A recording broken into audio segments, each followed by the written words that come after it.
जब भी किसी ऐसे ग्रह की दशा चल रही हो जो केंद्र में प्लेस्ड हो, 1 4 7 10 में, लगन में, चतुर्थ में, सप्तम में या दशम में, लेकिन सेम टाइम किसी एक ऐसे ग्रह की अंतर्दशा आ जाए जो उससे 12th हाउस में विराजमान हो। जैसे फॉर एग्जांपल कोई प्लैनेट आपका 10th हाउस में विराजमान है या लगन में विराजमान है, लगन में बैठे हुए ग्रह की दशा आ जाती है या दशम में बैठे हुए ग्रह की दशा आ जाती है।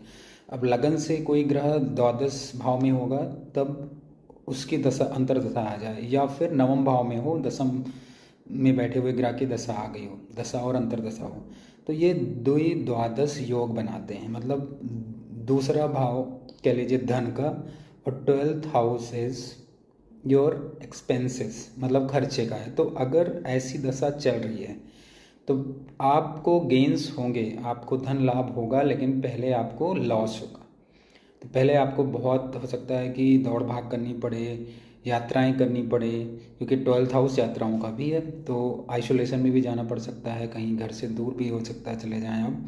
तो उस कंडीशन में आपको कुछ खर्चे करने ही पड़ेंगे, तभी जाके आपको इनकम का सोर्स बनेगा। तो कई केसेस में ऐसा भी देखने को मिलता है कि एक प्लैनेट 12th हाउस में है, दूसरा 11th हाउस में है। तो ऐसे केस में, और विशेष करके वे उन लोगों के लिए होता है जो मतलब बिजनेस में होते हैं, जो खरीदते हैं और बेचते हैं।